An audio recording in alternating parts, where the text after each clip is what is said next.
Bonjour à toutes et à tous, bienvenue pour cette nouvelle capsule comics, notre émission qui explore l'actualité des sorties.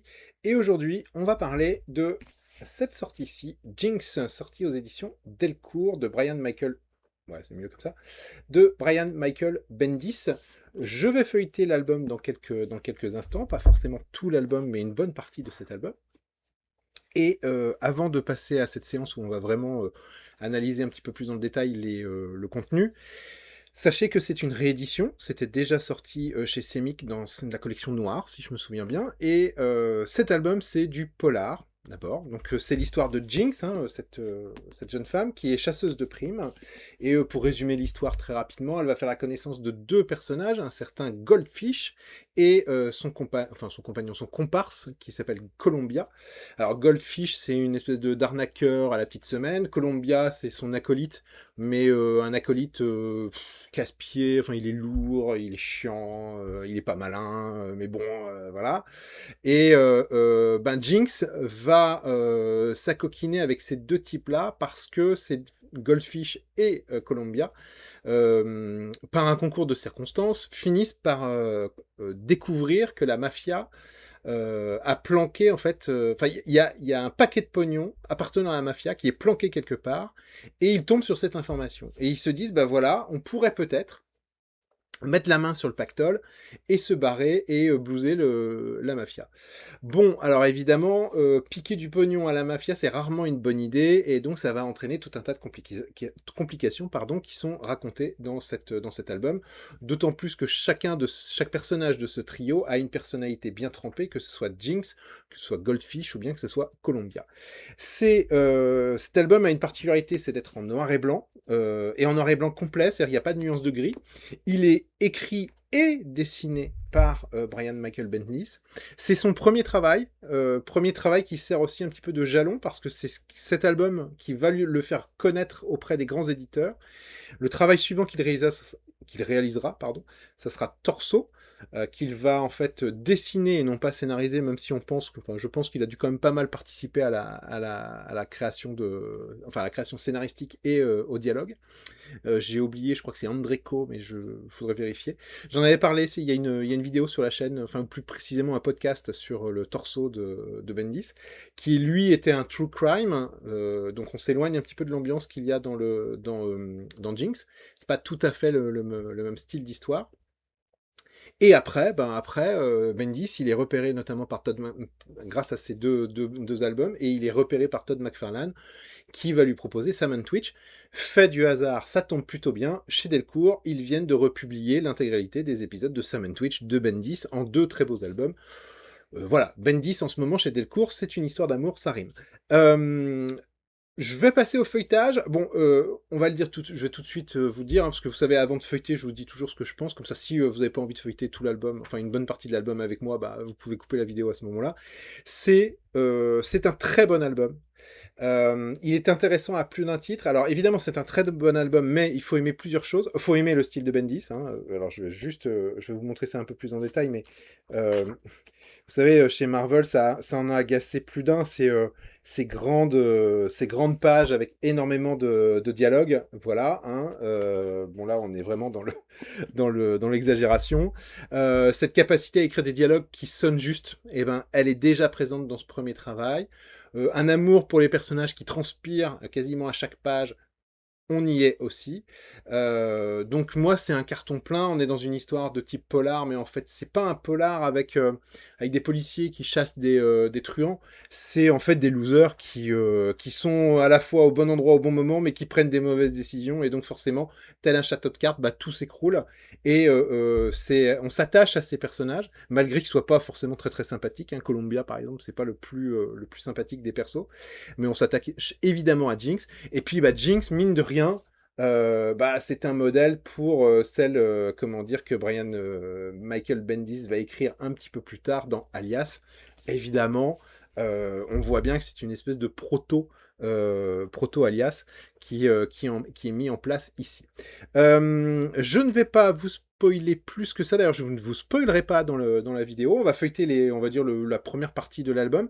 Je vous montrerai aussi en quoi cet album est différent de l'édition précédente, parce que cette édition-ci possède un contenu upgradé, on va dire, puisqu'il y a comme vous pouvez le voir, il y a des bonus à la fin, et pas des moindres, donc je vous présenterai quelques-uns de ces bonus. Voilà, le temps d'installer... Bon, voilà, c'est super, hein, vous pouvez y aller, si vous aimez le polar, si vous aimez Brian Michael Bendis, c'est vachement chouette, et si vous voulez découvrir d'où vient cet auteur, par quoi il a commencé, et par quoi il a été reconnu, bah quelque part, c'est un petit bout de l'histoire des comics américains. Ça vaut le coup. Je sais même pas, je vous ai même pas dit combien ça coûtait, je regarde mes notes, 32,50 €. Bon, c'est un joli pavé, hein, il fait 464 pages en noir et blanc. Oui, ça les vaut, voilà, c'est bien, c'est très très bien. On est exactement sur le même format de façonnage que Torso, c'est-à-dire que c'est un album à couverture souple, avec un format un peu carré. Quoique, non, je dis des conneries, c'est pas tout à fait carré. Mais enfin, c'est exactement le même façonnage que Torso. Et le personnage de Goldfish, ayant beaucoup plu à Brian Michael Bendis, il le réutilisera en 2001, c'est-à-dire que 5 ans après Goldfish, il le réutilisera, il lui fera une série dédiée qui s'appelle Goldfish, et que Delcourt a déjà annoncé comme étant en préparation. Puisque dans les pages finales, on voit, je crois... Non, bah je l'ai pas là. Mais je sais plus où je sais plus où je l'ai vu. Je crois que c'est peut-être dans une interview de Thierry Mornay. Je sais plus où j'ai vu ça, mais ils ont annoncé que... Non, c'est pas au début. Ils ont annoncé que Goldfish sortira aussi exactement dans le même format. Donc ça fera une belle petite collection de 3 albums. Torso, Jinx et Goldfish. Sachant que dans l'ordre initial, c'est Jinx, Torso en 2000, je crois, et puis Goldfish en 2001. Mais Torso n'a absolument aucun lien avec Jinx et Goldfish. Voilà, j'espère que j'ai été clair. Je suis désolé si je suis un petit peu confus. On va passer tout de suite au feuilletage. C'est parti. Bien, voilà, c'est installé tranquillement en vue du dessus pour pouvoir feuilleter donc cette nouvelle édition de Jinx par Brian Michael Bendis. Comme je venais de vous le dire, eh bien, on est sur un façonnage tout à fait classique pour cette collection consacrée à Bendis. Moi, je trouve ça très élégant. J'aime beaucoup ce noir et rouge. Je trouve ça très très beau. Allez, c'est parti. On y va. Alors, ça se verra pas forcément, mais je vais peut-être... En fait, ce que je vais faire, c'est que je vais vous montrer tout de suite. En plus, comme dans l'édition de Torso, vous avez un marque-page, vous avez un tire-ligne qui est là. Tire-ligne rouge. Bon, je vais le sortir. Voilà. Bon, allez, c'est parti, on y va. J'espère que vous êtes bien installés. On va le feuilleter tous ensemble. Bon, évidemment, c'est du noir et blanc, comme je vous le disais. Moi, j'aime beaucoup la présentation. Je trouve ça très élégant. On a une introduction de David Mack, qui est un pote de Brian Michael Bendis, et l'histoire commence directement avec ces billets ces billets de 20 $ qui tombent. Donc, on est vraiment dans une séquence. Hein. Le but, c'est chaque page, vous avez l'idée de créer ce mouvement de billets qui tombe, et puis cette main féminine qui attrape ce billet. Et puis on rentre dans le vif du sujet avec Jinx qui se trouve au milieu de tous ces billets qui tombent, et puis deux personnages qui ont l'air d'être particulièrement mal en point, et c'est Jinx qui dit waouh.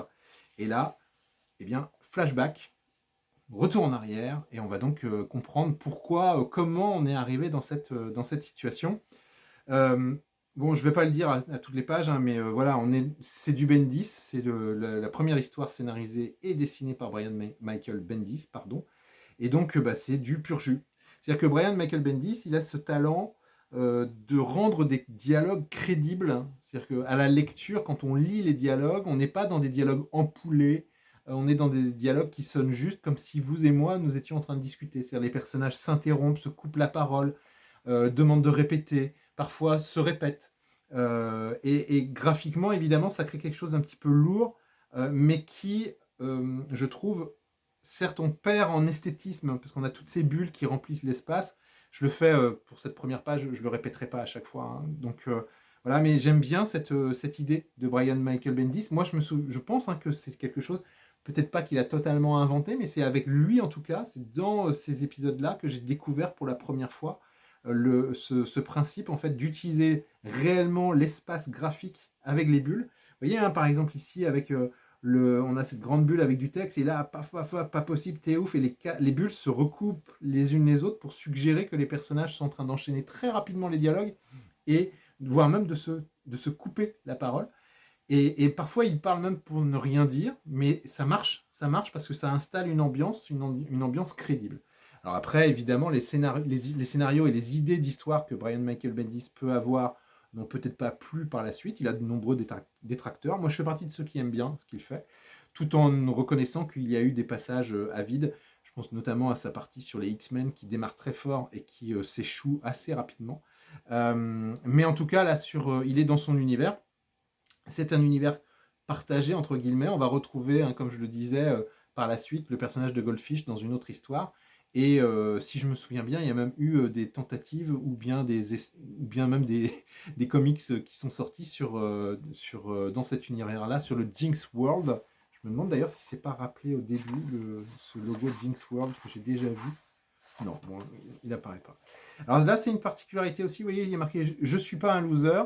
C'est pas dans la continuité du dialogue, c'est juste en fait le titre du chapitre. C'est-à-dire Brian Michael Bendis va découper son histoire en chapitres, en scènes, où il nomme en fait le chapitre. Évidemment, ça a un rapport avec ce qui se passe dans ce chapitre. Alors justement, allons-y. Alors, avant de commencer, vous aurez remarqué que j'ai pas beaucoup insisté, mais c'est Brian Michael Bendis qui dessine. C'est-à-dire que cet artiste a aussi un don pour le dessin. Alors évidemment, c'est pas un excellent dessinateur, encore que, mais je trouve qu'il s'en sort très très bien. Moi, j'aimerais bien dessiner comme lui, par exemple. Et puis, il a un réel don, je trouve, pour la mise en page. Pour quelqu'un dont c'est pas forcément le métier, je trouve que il s'en sort quand même très très bien, quoi. Il y a un recours régulièrement aux photographies, comme on peut le voir ici. Là, les billets, hein, c'est des billets qui ont été... vous voyez, on voit clairement qu'ils ne sont pas dessinés. C'est des photographies qui ont été photocopiées, je pense, pour donner cet aspect un peu crasseux au truc. Et il y a, dans son style graphique, la volonté de réellement trancher entre les éléments qui sont des photographies et les éléments qui sont simplement dessinés. Ça crée un style graphique il n'y a que lui où je vois ce genre de choses. Bon, alors on va se lancer dans l'histoire quand même. On découvre le personnage de Columbia, qui est ce personnage qui est en fait un escroc. Là, il monte une arnaque au dé dans la rue, ce Columbia.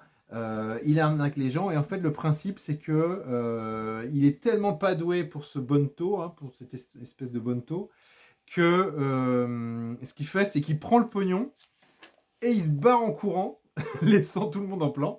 Et donc, évidemment, il se fait poursuivre par les mecs qu'il vient d'arnaquer. Il arrive dans une ruelle.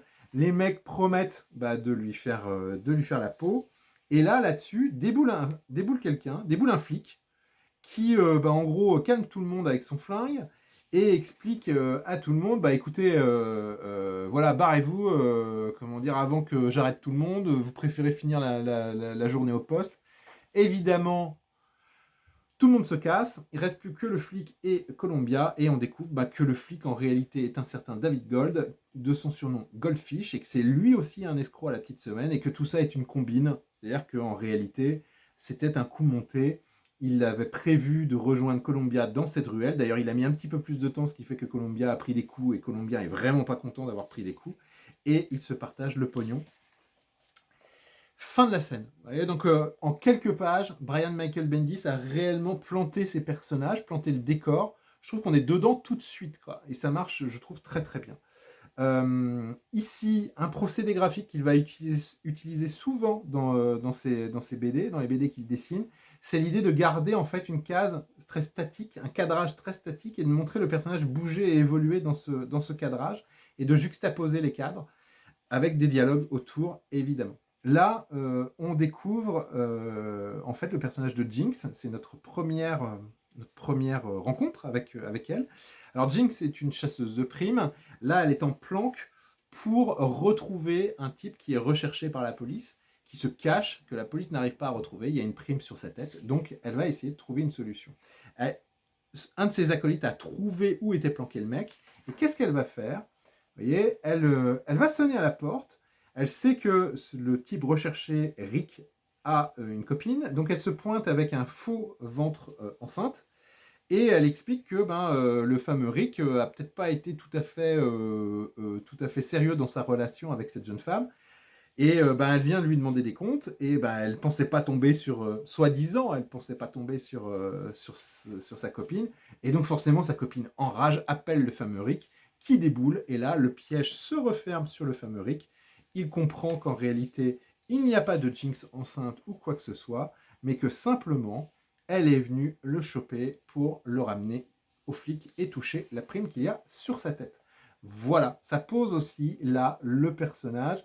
Elle le dit d'ailleurs à la jeune femme, à la copine de Rick, elle dit bah, écoute, certes, j'ai pas été tout à fait réglo dans ma résolution du problème, mais je t'ai probablement rendu le plus grand service que tu pouvais avoir, et de ne pas sortir avec cette ordure. A plus. Voilà.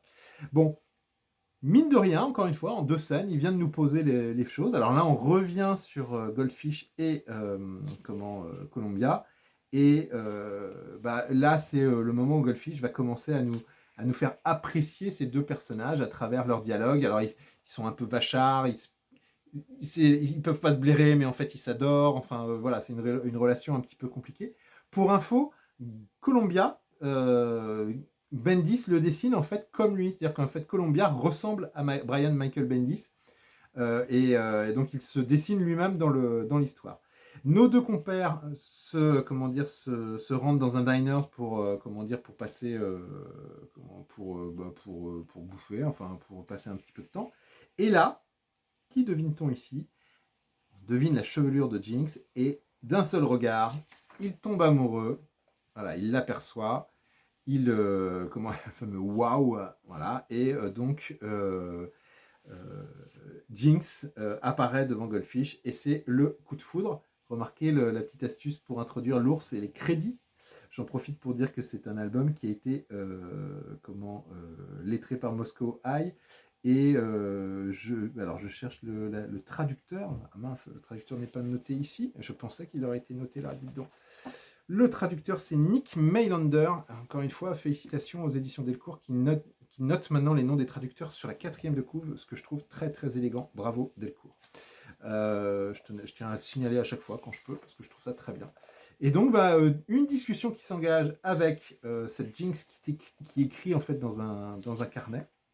Et il essaye de dragouiller, quoi, Goldfish. Il aimerait bien sortir avec elle. Bon, évidemment, c'est pas tout à fait ce qu'avait imaginé Columbia comme café ou bière dans ce bistrot. Donc, ils se barrent tous les 2 parce que Goldfish, il est un peu intimidé par cette jeune femme. Et puis, en réalité, il n'arrive pas à se la sortir de la tête. Donc, il papote avec Columbia. Mais bon, voilà, cette fille est toujours là. Et donc, il se dit, je vais la rappeler. Donc il s'arrête devant une cabine téléphonique, il rappelle le bar et il dit vous voyez, il y a encore une nana dans votre bar, j'aimerais bien lui parler. Et donc il discute avec elle, et il finit au bout de cette discussion par claquer un rendez-vous avec Jinx. Donc il se donne rendez-vous dans un autre le lendemain, je crois, dans un autre bar. Bon, alors évidemment, là c'est un festival de bulles chez Champagne. Ne faites pas cette blague chez vous, c'est un professionnel qui la réalise. Ce dialogue-là, il est vachement bien, il est très touchant, il sonne très juste. C'est là la force de Bendis. Et j'ai remarqué un truc, je ne sais pas si c'est votre cas, mais Bendis, ça se lit très vite. C'est-à-dire que les histoires filent très, très, très, très vite. Bon, alors donc voilà, le rendez-vous est pris. Columbia en profite pour se foutre un peu de son pote. Et on découvre que Jinx, ici, elle attendait quelqu'un en réalité dans ce bar. Et ce quelqu'un, en fait, c'est un mec dont la tête avait été mise à prix, et Jinx va choper le mec et va toper le mec. Voilà. Donc, à quelques minutes près, Goldfish aurait pu découvrir quel était le métier de Jinx. Parce que, évidemment, on se rend bien compte, nous, lecteurs omniscients, qui sachons exactement ce qui est en train de se passer, on se doute bien que la rencontre entre cette chasseuse de primes, à la fois amère, cynique, mais particulièrement efficace, et prête à tout, et Goldfish, qui lui est un escroc, forcément à un moment donné ça va poser problème, surtout qu'on sent bien que l'un des problèmes ça va être le compère de Goldfish. Bon, alors Là, ils finissent par s'embrouiller. Goldfish ils ont même un accident, et Goldfish laisse en plan, en fait, Columbia. Mais comme le dit Columbia, mais en fait, je sais où t'habites. Donc, en fait, les mecs, c'est ça que j'aime bien, c'est que en plus, c'est des mecs qui sont pas super malins, quoi. Donc, ils sont attachants parce que c'est pas des mecs hyper intelligents. Moi, j'aime bien cette idée.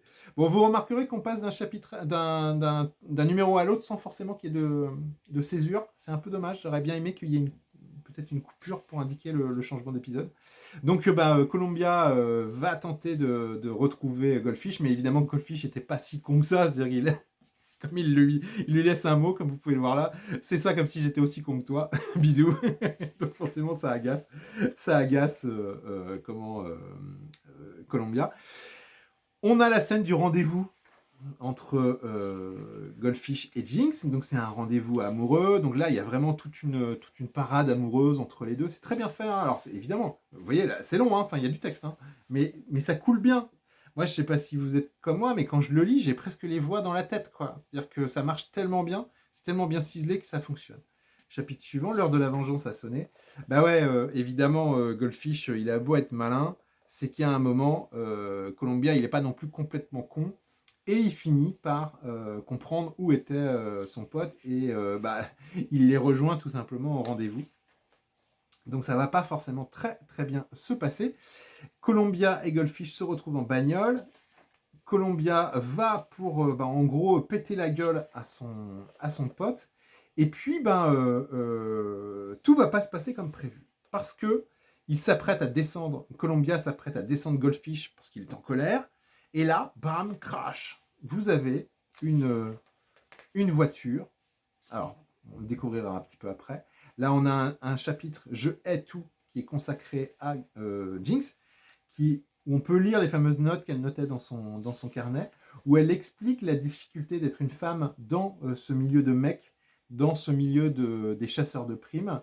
Et puis, elle exprime aussi toute son amertume, son cynisme, comme je disais tout à l'heure. C'est particulièrement bien fait. Et ça continue à créer, à ciseler le personnage. Et c'est là qu'il va y avoir un petit problème pour Goldfish. C'est qu'au commissariat de police, elle finit par mettre la main sur un avis de recherche. Et sur cet avis de recherche, il y a le fameux David Gold, alias Goldfish. Et là, elle fait la relation. Elle comprend qui est ce type qu'elle a rencontré. Et elle comprend que ce mec, en fait, il lui a pas tout dit, évidemment. Et que donc, gare à sa peau, quoi, lorsqu'ils vont se revoir. On revient sur nos deux comparses. Quel était ce fameux crash que l'on a vu dans la scène précédente? C'est qu'une voiture est venue se planter dans un poteau, ici, et donc ça interrompt Columbia dans son action.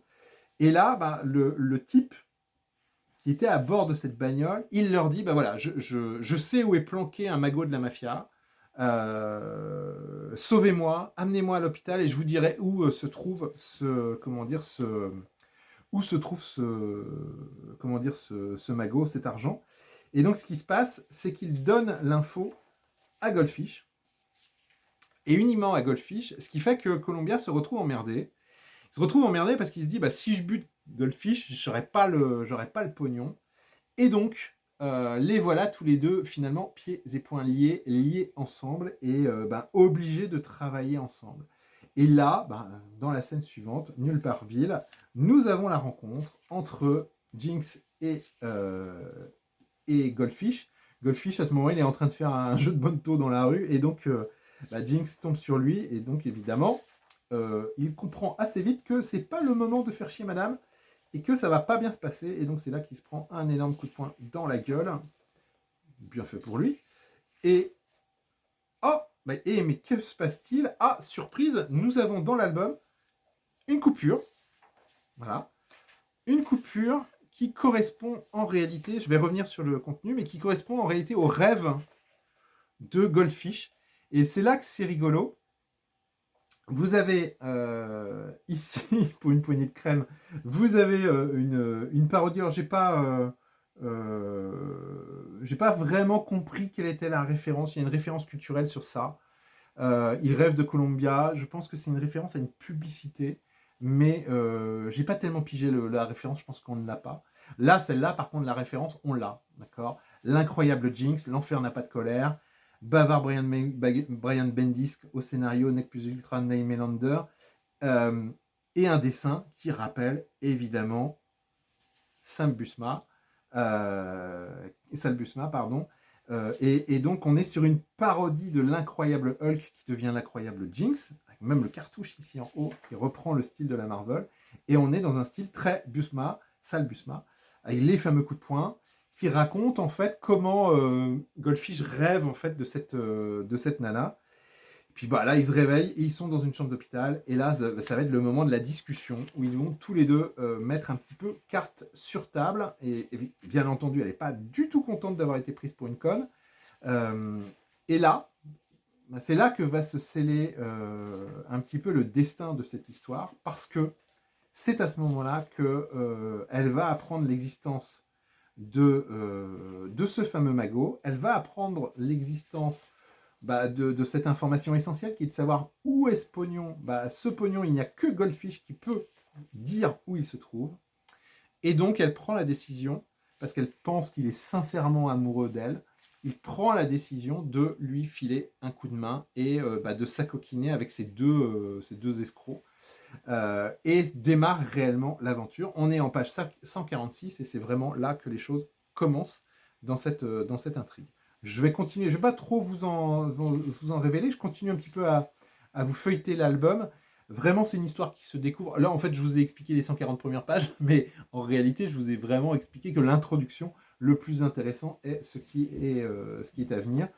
Le fameux style photographique de Michael Bendis dont je vous ai parlé tout à l'heure. Bon, moi je trouve ça assez joli. Je parlais tout à l'heure du style de Bendis, qui n'est pas dessinateur, mais pour le coup, je trouve que ça fonctionne très bien. C'est-à-dire que moi j'aime bien ce style. Et il est propre vraiment à Brian Michael Bendis. Je n'arrive pas à retrouver d'autres manières de dessiner de cette façon. Voilà. C'est un truc qui lui est vraiment particulier. Je trouve dommage qu'il ne soit pas plus remis au dessin. Parce que, mine de rien, c'était vraiment, vraiment très bien foutu. C'était vraiment très chouette. Bon, on va pas faire tout l'album, c'est pas la peine. Évidemment, il va y avoir une histoire un peu compliquée entre nos trois larrons. Ça va pas être simple, leur relation. Non, ce n'est pas un défaut d'impression, c'est pour suggérer qu'on est bien dans le passé. Voilà, donc n'amenez pas votre album chez le libraire en disant regardez les pages, elles sont mal imprimées. Non, c'est tout à fait normal. Bref, c'est une super histoire. Je ne vous en révélerai pas la fin. Là, je vais un petit peu vite pour que vous ayez un petit peu une idée du style graphique. Vous remarquerez qu'on revient régulièrement à cette fameuse scène des billets qui tombent. Et puis, qui sont ces deux personnages? Mystère, le bien malin, celui qui pourra le découvrir à ce moment-là. On va arrêter là le feuilletage, parce que c'est peut-être pas trop la peine d'aller si loin que ça, les poteaux, parce que je voudrais pas vous spoiler complètement la fin de cette intrigue. Alors là, on est dans du... Vous voyez, de temps en temps, dans Avengers, je ne sais pas si vous vous en souvenez, ou dans d'autres séries de Bendis, vous avez comme ça un gaufrier très fin, avec des visages de personnes et des commentaires qui apparaissent en bulle. Bon voilà, premier album de Bendis, c'est déjà dedans. Voilà, il exagère, il exagère énormément, évidemment, mais c'était déjà présent à cet endroit et c'est vraiment super. Allez, je vais faire attention de ne pas vous spoiler la fin. Voilà, la fin elle est là. Et on passe directement aux annexes. J'espère en tout cas que ça vous a donné envie de découvrir Jinx si vous ne connaissez pas cette série. Petite information, j'ai découvert en préparant cette émission qu'il y avait eu un deal avec Apple TV pour que Jinx soit adapté en série télé. Il y avait même Charlize Theron qui était sur le coup, alors peut-être pas pour jouer le personnage titre, mais pour produire, je crois. Et puis finalement, ça s'est pas fait, ce qui est un peu dommage. C'était dans les années 2000, je crois, c'est en 2004-2005 que le projet avait été proposé, puis finalement, ça s'est pas fait. Bon, ça, c'est par exemple une partie qui est un peu plus nouvelle. Je ne crois pas de mémoire que c'était présent, que toutes ces annexes étaient présentes dans l'édition Semic. Peut-être qu'il y en avait une partie, j'ai pas vérifié. Donc le making of de Jinx où Brian Michael Bendis vient expliquer le pourquoi et comment il en est arrivé à faire du Jinx. Par exemple là c'est un dessin préliminaire qu'on retrouve d'ailleurs dans l'album. enfin qu'on retrouve, on retrouve l'idée. D'ailleurs, ce dessin a servi, enfin pas celui-là, mais le dessin euh, qui est, on l'a vu en plus, je voulais feuilleter, c'est voilà, c'est ici, ce dessin-là, donc était inspiré par celui-ci. Et ce dessin-là a servi pour la couverture de chez Semic, je crois, en Semic noir. Donc là, on peut vraiment plonger dans comment dire, les racines du récit, comment ils en sont arrivés, comment lui il en est arrivé à créer ce personnage. Et donc c'est particulièrement intéressant parce que ça permet de réellement découvrir un peu mieux la méthode de travail de Bendis et de comprendre en fait comment il crée comment il a créé telle ou telle chose. Vous voyez, il se base aussi sur des photos qu'il reprend, peut-être qu'il les décale, que je n'en sais rien, mais c'est particulièrement bien foutu. Vous voyez, on a ici les images qu'il a pu utiliser, la position de la jeune femme, du fameux dessin, assez symbolique. Le fameux, j'allais dire que c'était Brian Michael Bendis, mais non, c'était pas lui. Un projet de série animée qui a pu à un moment donné se faire. Je pense que ça doit être Phil Hester qui doit être non, Michael Avon Humming, pardon, excuse-moi, je confonds. Michael Avon Humming qui a travaillé avec Bendis sur Powers. Et puis bah, là, on est sur les croquis de personnages avec des petites annotations. C'est très sympathique. Et puis après, on est sur la galerie. Voilà. Alors, une publicité pour Jinx. Et puis la galerie avec des dessins réalisés par des dessinateurs invités et potes, probablement de Bendis. Phil Hester, bon, voilà, évidemment. Greg Horn, je crois bien que c'est lui, Greg Horn, qui dessine. Je vais pas dire de conneries. Donc c'est Greg Horn, voilà. Mais j'ai un petit doute. Non, mais oubliez ce que j'ai dit. Voilà, donc bon, voilà, c'est de nouvelles manières de représenter Jinx, parce que c'est vrai que Jinx, c'est essentiellement Michael Bendis qui l'a dessiné. Là, on a Von Homing qui revient, petit clin d'œil comment dire, à Batman, mais pas que Batman, c'est la fameuse série franco-belge dont j'oublie tout le temps le nom, qui s'appelle Machin Truc et Mortimer, Black et Mortimer, il me semble. Voilà, c'est le petit clin d'œil avec ce personnage pris dans les faisceaux d'une lampe.